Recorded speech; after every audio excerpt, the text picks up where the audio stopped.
Είναι λάτρης του πλαστικού χρήματος. Ακριβώς. Διότι λέει έτσι θα παταχτεί η φοροδιαφυγή στις λαϊκές αγορές. Μεταξύ άλλων. Λες και το πρόβλημα της φοροδιαφυγής στην Ελλάδα είναι ο μικροκαματιάρης, αν κόβει δεν κόβει απόδειξη στα μαρούλια. Λοιπόν,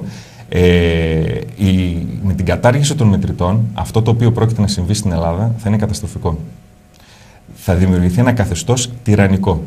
Αυτό δεν είναι καθόλου επίοικης και καθόλου ακραίη όρη. Είναι πάρα πολύ επίοικης. Διότι θα σας εξηγήσω πάρα πολύ απλά τι θα συμβεί.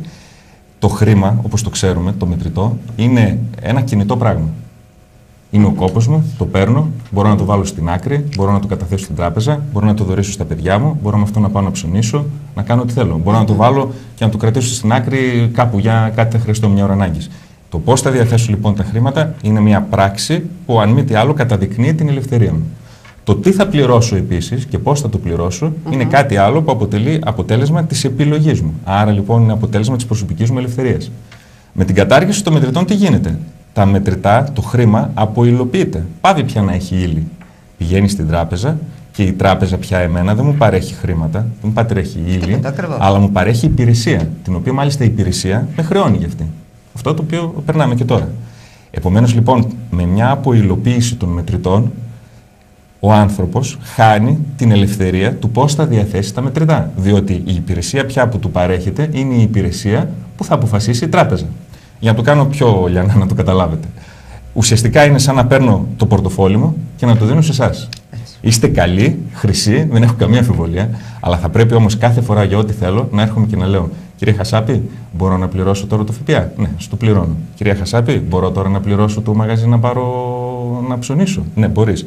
Κυρία Χασάπη, μπορώ τώρα να μου δώσετε λίγα λεφτά να πληρωθεί η εγχείρηση του τάδε που έχει ανάγκη ή κάτι άλλο που χρειάζεται να κάνω? Αυτός ο άνθρωπος, ακόμη και αν του ικανοποιεί όλες αυτές τις απαιτήσεις, είναι ελεύθερος? Όχι. Το ίδιο και με τον επιχειρηματία. Θα παραδώσει το ταμείο του. Και θα πρέπει να λέει: Μπορώ τώρα να πληρώσω τον προμηθευτή μου?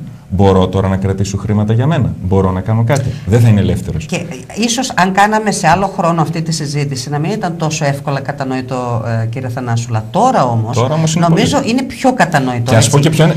Μισό λεπτό. Ίσως εσείς δεν ξέρω πόσο με ανθρώπους της ανέχειας έχετε καθημερινές επαφές. Επειδή όμως γνωρίζω πολύ καλά τις ανάγκες και την προβληματική. Εάν δεν ήταν το στρώμα του παππού και της γιαγιάς, πολλοί άνθρωποι θα είχαν πεταχτεί στο δρόμο αυτή την εποχή τη δύσκολη, αν δεν ήταν το κομπόδεμα.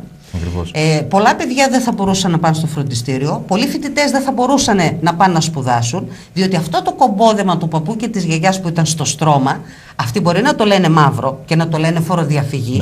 Εμείς όμως ξέρουμε ότι είναι κομπόδεμα μόχθου. Έτσι. Ακριβώς. Λοιπόν, αυτό το κομπόδεμα έκανε θαύματα στην ελληνική κοινωνία. Σου πω κάτι, η κρίση οικονομικά σε μεγέθη πια, το λένε οι οικονομολόγοι, είναι μεγαλύτερη από την κρίση, το κράχ που έχει γίνει στις ΗΠΑ στις αρχές του 20ου αιώνα.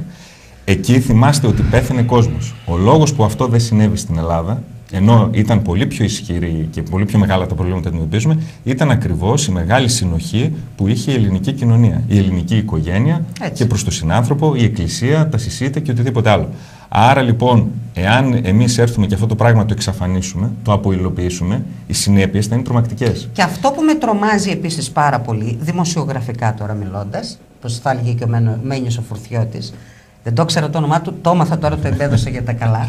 Είναι πρώτον η στάση των πολιτικών και δεύτερον η στάση των μέσων ενημέρωσης. Έχουμε δει πέρα από τις διαφημίσεις αναφορές ακόμη και σε ενημερωτικές εκπομπές και σε δελτία ειδήσεων για το πόσο χρήσιμο είναι το πλαστικό χρήμα και πόσο θα βοηθήσει στην καταπολέμηση της φοροδιαφυγής κλπ. Του μαύρου χρήματος που λέμε.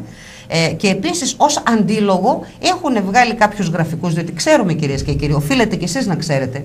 Νομίζω ότι ίσως και καλύτερα από εμάς το γνωρίζετε.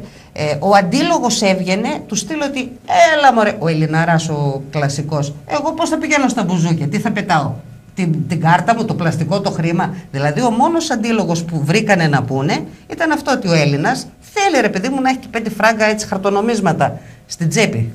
Ναι. Αρθρώνεται, υπάρχει λόγος από οικονομολόγους, υπάρχει λόγος από νομικούς, οι οποίοι έχουν σοβαρά επιχειρήματα, ο οποίος όμως δεν ακούγεται.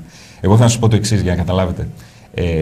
Θα έρθει πολύ ελεύθεροι επαγγελματίες, γενικά όλοι οι άνθρωποι. Φτάνει το τέλος του μήνα και πρέπει να κάνουμε επιλογές. Θα αφήσουμε κάτι απλήρωτο γιατί θέλουμε να πληρώσουμε κάτι άλλο. Ή θα αφήσουμε και όλα απλήρωτα διότι υπάρχει μια μεγάλη ανάγκη μέσα στο σπίτι. Κάποιον άνθρωπο πρέπει να τον βοηθήσουμε. Αυτό το πράγμα, εάν καταργηθούν τα μετρητά, δεν μπορεί να γίνει. Δηλαδή, πρώτα θα αφαιρεθεί η εφορία σου, θα αφαιρεθεί το δάνειο, θα αφαιρεθεί η ΦΠΑ και αν σου μείνει κάτι θα ζήσεις. Αυτό ξέρετε τι θυμίζει? Διάβασα πολύ πρόσφατα ένα εξαιρετικό άρθρο από έναν οικονομολόγο, τον κύριο Διάκο. Αυτό, λέει, μας γυρίζει, η κατάργηση των μετρητών δηλαδή, ουσιαστικά πισωγυρίζει την κοινωνία την παγκόσμια, γιατί αυτό είναι κάτι που συζητείται παγκοσμίως, μας πισωγυρίζει στην εποχή της φεουδαρχίας.